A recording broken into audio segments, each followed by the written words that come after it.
여호와의 산에 오를 자 누구며 그 거룩한 곳에 설 자가 누군고 곧 손이 깨끗하며 마음이 정결하며 뜻을 허탄한 데 두지 아니하며 거짓 맹세치 아니하는 자로다. 저는 여호와께 복을 받고 구원의 하나님께 의를 얻으리니 이는 여호와를 찾는 족속이요 야곱의 하나님의 얼굴을 구하는 자로다.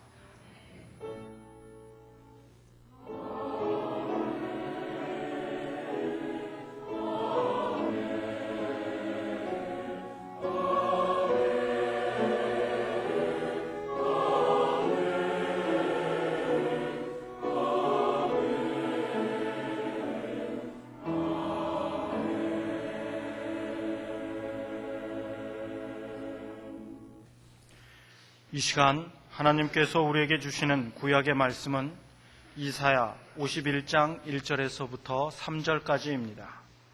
1029쪽입니다. 의를 좇으며 여호와를 찾아 구하는 너희는 나를 들을지어다. 너희를 떠낸 반석과 너희를 파낸 우묵한 구덩이를 생각하여 보라. 너희 조상 아브라함과 너희를 생산한 사라를 생각하여 보라. 아브라함이 혈혈 단신으로 있을 때 내가 부르고 그에게 복을 주어 창성케 하였느니라. 대저 나 여호와가 시온을 위로하되 그 모든 황폐한 곳을 위로하여 그 광야로 에덴 같고 그 사막으로 여호와의 동산 같게 하였나니 그 가운데 기뻐함과 즐거워함과 감사함과 창화하는 소리가 있으리라. 아멘.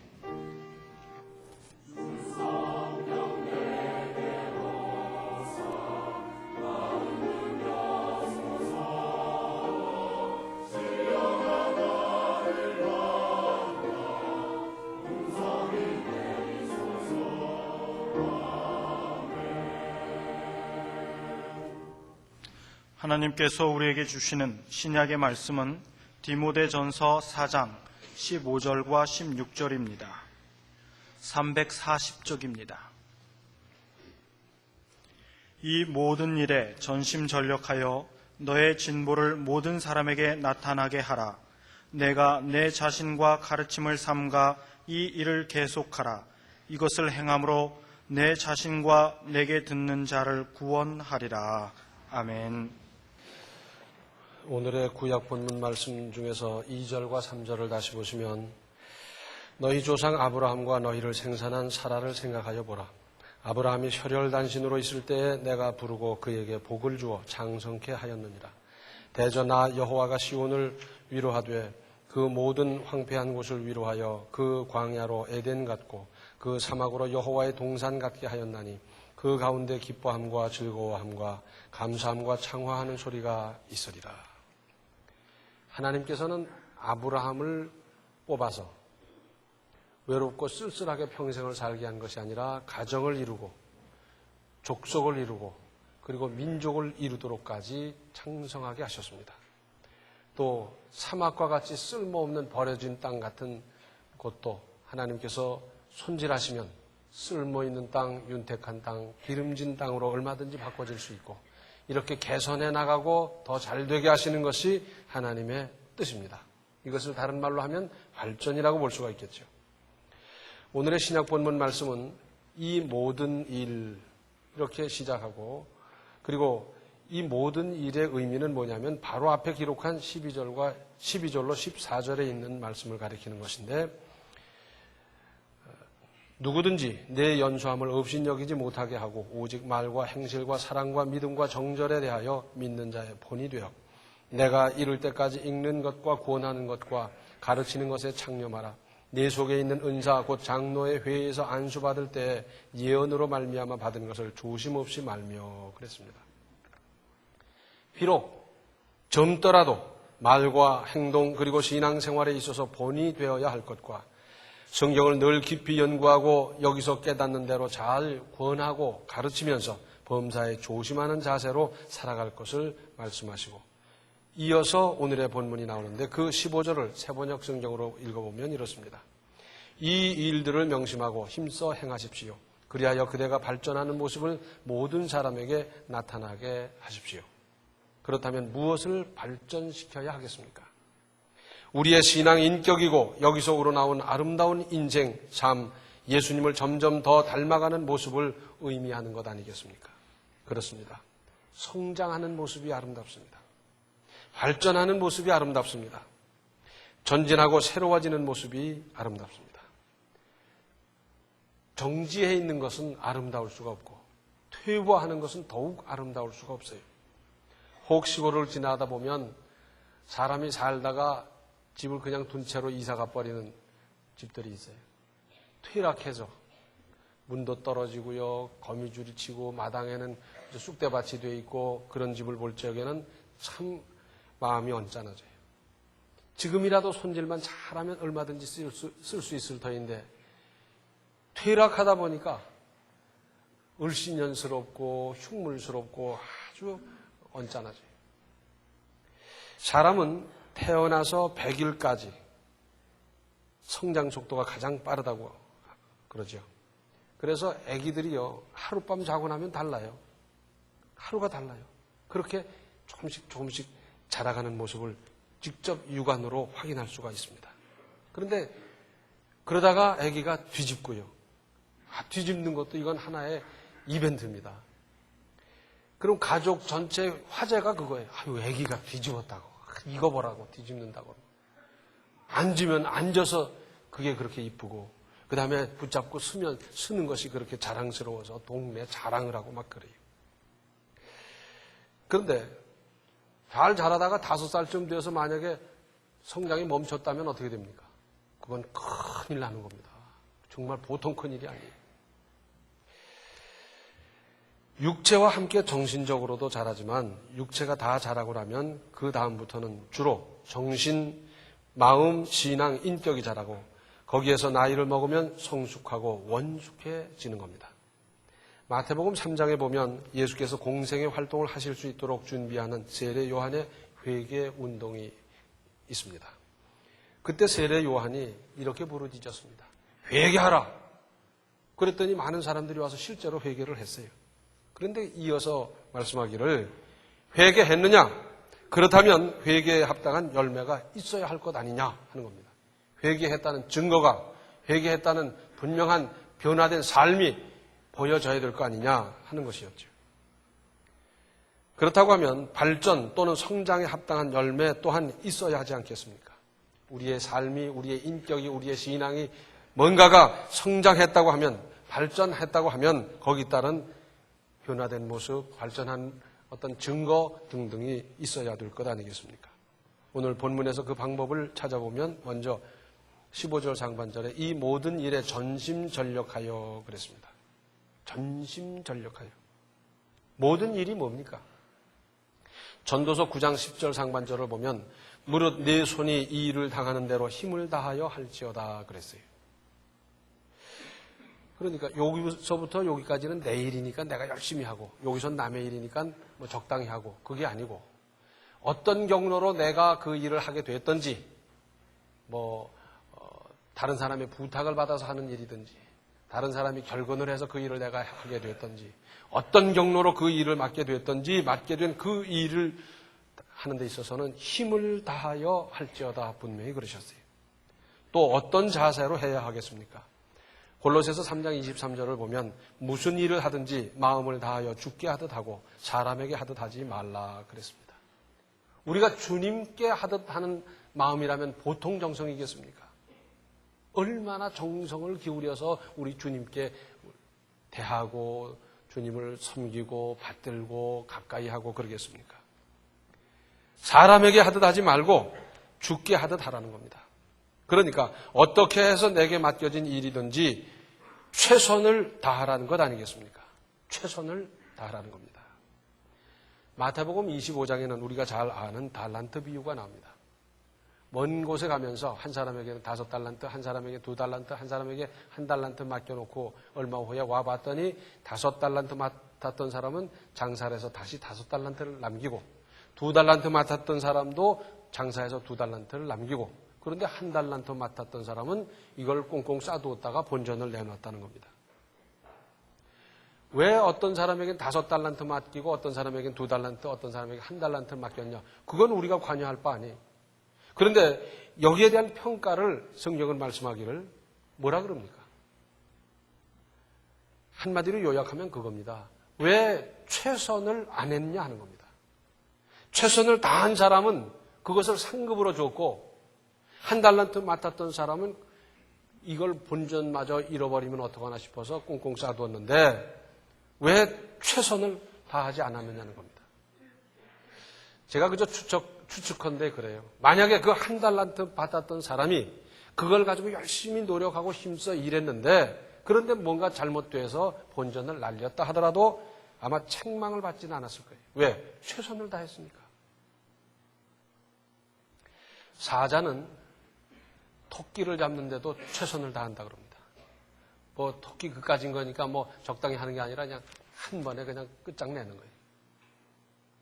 우리가 기도를 한다 할 적에 단 1분을 기도한다 하더라도 최선을 다해서 집중해서 정성껏 기도했을 때 그 1분의 기도는 하늘을 움직일 수 있을 겁니다. 그러나 10시간을 기도하면서 졸다 차다 이 생각 저 생각 하면서 그렇게 10시간을 채웠을 때 무슨 의미가 있겠습니까?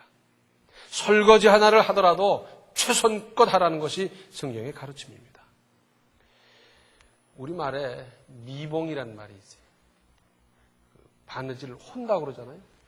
그래서 모양은 돼 있지만 실제로는 쓸 수 없도록 그저 적당히 만들어 놓은 그런 것을 갖다 두고 미봉이라 그러지 않습니까? 눈가림이지요.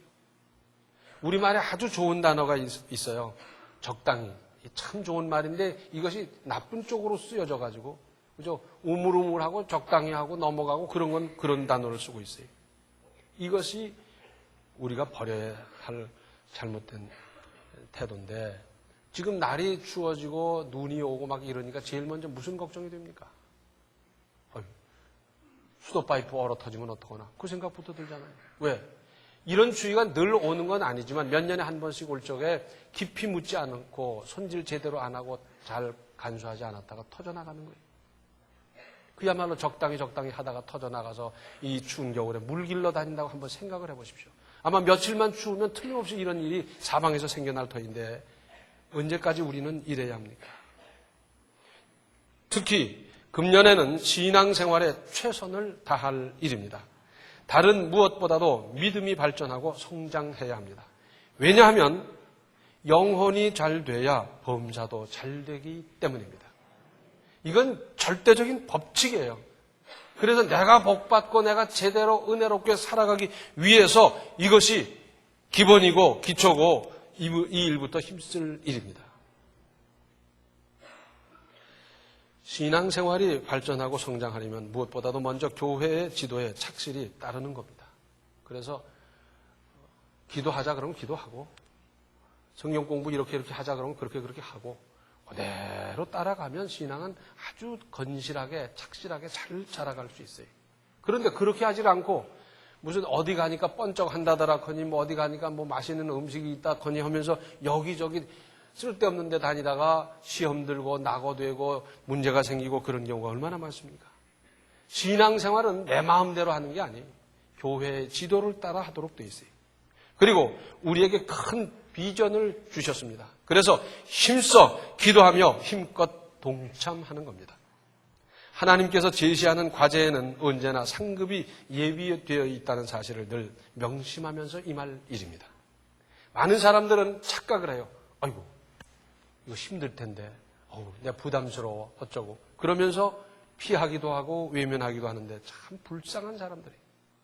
내가 힘들더라도, 좀 어렵더라도 여기에 힘을 보태고 함께하고 나아가고 땀을 함께 흘린 사람에게는 하나님께서 틀림없이 상급을 주십니다. 그 상급은 내가 흘린 땀과 수고와 비교할 수 없는 엄청난 것으로 예비해 두셨는데 그때까지를 못 보고 그걸 기다리지 못하고 그리고는 요리조리 피해 다니다가 나중에 다른 사람 다 상급 받을 때 제외되는 겁니다. 어떤 사람은 이런 상급을, 어떤 사람은 저런 상급을, 어떤 사람은 뭐 생각지도 못했던 이런 은혜를 막 받고 있는데 자기만 뚝 떨어져 있어 놓으면 얼마나 불쌍한 존재가 되는 겁니까? 하나님께서 과제를 주실 땐 늘 상급이세요. 이 일 후에 주실 상급이 어떤 건지 기대가 되지 않습니까? 얼마나 기대가 됩니까? 특히 내 신앙의 발전과 성장을 위해서 작게나마 적게나마 시도해 보십시오. 지금까지 그저 이 핑계 저 핑계 못했는데 새해부터 내가 11조 꼭 해보자 할 수 있지 않습니까? 지금까지 못해봤는데 이제 새벽 기도 시작해서 열심히 기도 생활하자 할 수 있지 않습니까? 저녁 예배 나오는 것은 무슨 큰일 나는 줄 알고 못 나갔더랬는데 이제 저녁 예배에 나가는 걸 습관화하고 늘 힘써 참여하자. 저녁 예배 나오면 다 은혜 받지 않습니까? 구역 예배 별로 크게 생각 안 했는데 구역 예배 정성껏 참여하자. 성경 공부 매주 나오는 것도 할 수 있고요. 성경 공부반에 들어가서도 할 수 있고요. 또 봉사 활동도 할 수 있어요. 교사로 찬양대로 할 수 있고요. 여전도에 나아가서 남선교에 참여해서 얼마든지 할 수 있고 주차 안내도 할 수 있고요. 청소에 동참할 수도 있습니다. 이 중에 어느 하나라도 새로 시작하는 성도에게는 신앙 인격이 그만큼 발전할 것입니다. 누가복음 16장 10절을 보면 지극히 작은 것에 충성된 자는 큰 것에도 충성되고 지극히 작은 것에 불의한 자는 큰 것에도 불의하니라 그랬어요. 작은 것 하나부터 시작할 일이고 작은 것 그 하나를 잘하는 사람에게 둘을, 열을, 스물을, 서른을 맡겨주시는 것 아니겠어요? 지금은 작다고 무시했다면 큰일 나는 시대입니다. 지금은 나노 시대라 그래요. 그래서 뭐 1mm의 몇 분의 1이라나 뭐 눈에는 물론 보이지도 않고요. 지극히 세밀한 그런 것을 통해서 이제 뭐 기계를 만들고 문화를 만들고 뭘 막 만들어가는 이런 세상이 되어서 이젠 나노 혁명이 올 것이다 하는 세대가 됐는데 눈에 보이지 않는다고 작다고 무시했다가는 큰일 나는 시대가 됐어요. 작은 배를 맡겨줬더니 그 배를 잘 관리하고 건사하고 그 배를 가지고 노를 저어 나가서 고기를 잡고 잘 사용해요. 그런 사람에게는 그보다 몇 배 되는 배를 맡겨줘도 잘 운영할 겁니다. 관리도 잘할 것이고 그걸 이용해서 고기도 잡고요. 자기 생활에 유익하게 잘할 거예요. 그런데 작은 배도 몰지 못하는 사람에게 큰 배를 맡기겠습니까? 기초가 부실한데 무슨 큰 일을 할 수 있겠습니까? 기초는 신앙이고 기초는 영혼이고 이것부터 제대로 돼야 그 후에 모든 것이 제대로 되는 겁니다. 또 오늘 본문 16절 상반절을 보면 네가 내 자신과 가르침을 삼가 이 일을 계속하라 그랬어요. 계속할 일입니다.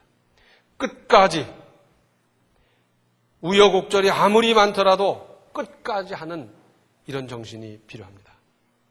가다가 중지고 다면 안희감만 못하리라. 우리는 범사의 끝까지 계속하지 못하는 단점이 있습니다. 언제까지 이런 인생, 이런 믿음으로 살아가시겠습니까? 단기간에 이룰 수 있는 큰 일이 있습니까? 어떤 분들은 신앙 인격이 참 훌륭해요. 저런 분의 인격 참 닮고 싶다. 따르고 싶다. 그런데 그런 신앙 인격이 하루아침에 됐겠습니까? 시간이 필요하고요. 꾸준히 성장해 가다 보니까 그 인격이 되고 그 신앙이 되고 그 행동이 되고 그 모든 삶이 되는 것 아니겠어요? 범사에 꾸준하여 끝까지 힘써 나갈 일입니다. 세월과 시속에 따라 변화하는 것이 있고 세상 인심이나 유행이 아무리 달라져도 우리 그리스도인들은 끊임없이 힘쓰고 계속해야 할 사명이 있습니다. 가령 진실이라고 하는 것은 500년 전이나 500년 후나 오늘날이나 어느 시대를 막론하고 고귀한 가치지 이것이 봄이라고 달라집니까? 무슨 미국이라고 달라지겠습니까? 소련이라고 달라지겠습니까? 언제 어디를 가든지 고귀한 가치고 보존해야 될 것이고 우리가 진실하게 살기 위해서 힘쓰고 노력할 일이고 그렇지 않습니까? 정직 마찬가지입니다. 풍요롭게 살아가게 되고 먹고 사는데 혹 이제는 지장이 없다고 해서 근면 안 해도 됩니까? 나태해도 먹고 살 수 있습니까? 아무리 세상이 풍요로워져도 부지런한 것 이것은 덕목입니다. 우리 그리스도인들이 반드시 힘써야 할 일 아니겠습니까? 세월이 아무리 변해도 절제해야 합니다. 감정도 마음도 생각도 주목도 권력도 다 절제하는 것이 아름답지 않습니까? 온유하고 겸손한 것 이것은 어느 시대 언제든지 우리가 힘쓰고 추구해야 할 가치입니다. 언제든지 우리는 전도할 일이고 기도할 일이고 말씀을 상고하고 은혜 받을 일 아니겠습니까? 비바람이나 무슨 장애가 있더라도 흔들리지 않는 꿋꿋한 자세로 꾸준히 나날이 발전하고 계속 성장할 일입니다. 그리하여 15절 하반절에 있는 대로 그대가 발전하는 모습을 모든 사람에게 나타나게 하십시오. 그것은 내가 이만큼 발전해 가고 있다고 하는 것을 떠들고 선전하라는 말씀이겠습니까? 아닙니다. 나는 내 믿음, 내 신앙, 인격을 잘 발전시켜 나가기 위해서, 주님을 닮아가기 위해서 기도하며 힘쓰고 노력하고 그 일에 정진하다 보니까 그것밖에 한 것 없는데 저절로 알려지고 그러한 평가가 퍼져나가도록 하라는 말씀 아니겠습니까? 그전에는 그 사람의 말도 믿을 수가 없고 그 사람과 약속할 수도 없고 거래할 수도 없고 그런 불성실한 사람이었어요. 그런데 그의 신앙이 자라고 그의 삶이 달라지면서 그의 말을 믿을 수가 있게 되고 거래를 해도 되고 사람의 생활이 건실해지는 모습을 보면서 사람들은 그때부터 어떡합니까? 인정을 하는 겁니다. 인정을. 그런데 이 인정이 시간이 지나면서 점점 쌓이면 그 다음엔 신뢰가 돼요. 그래서 그 말을 믿고 뭐 쪽지 쓰지 않고도 거래를 하고 그의 인격도 믿어주고 그렇게 되고 이 신뢰가 점점 쌓여지면 그 다음에 존경이 되는 것 아니겠습니까? 그분을 보면 머리가 숙어지고 그분의 삶을 본받고 싶고 존경하는 마음이 저절로 생겨나고 그렇게 되지 않겠습니까? 하나님은 하나님의 말씀과 뜻을 따라 실천하고 행동하고 하려는 의지대로 내딛는 사람을 도우시고 그래서 하나님의 뜻을 그런 분들을 통해서 크게 이루십니다. 혹 자기는 가만히 있으면서 내 성격을 바꿔주십시오. 하나님은 그렇게 하질 않으셨어요. 나는 게으른데 나는 부지런한 사람이 되도록 나를 바꿔주십시오. 하나님은 그렇게 하지 않으셨어요.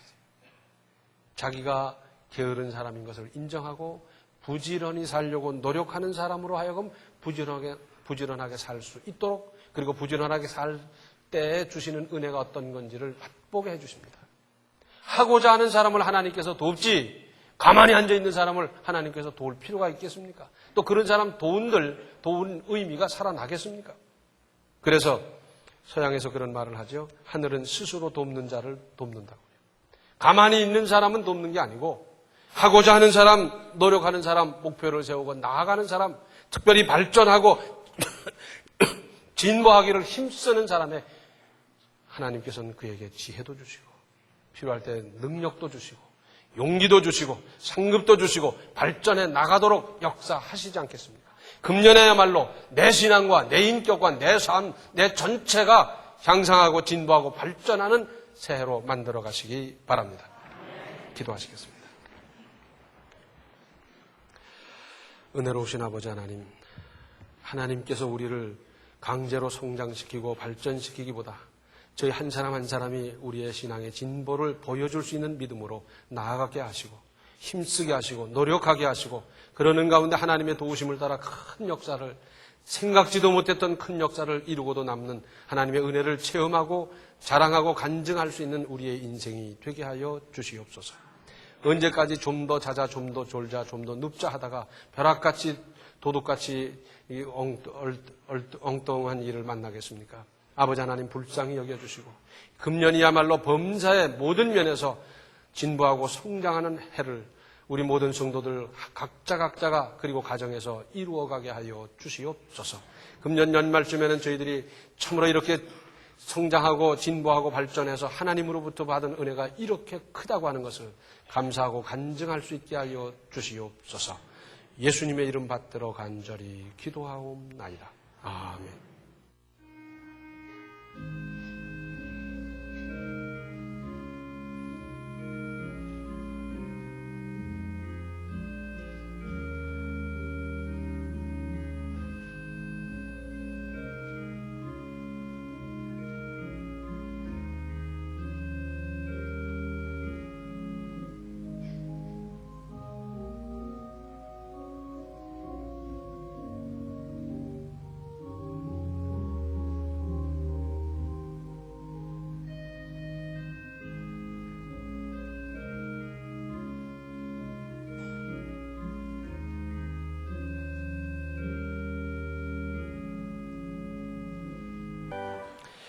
지금부터 신앙과 인격이 나날이 진보하는 새 출발이 되시기 바랍니다.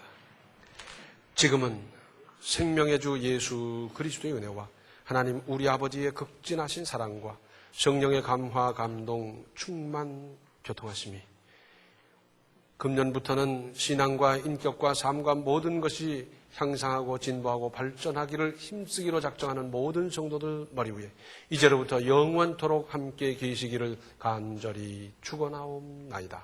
아멘.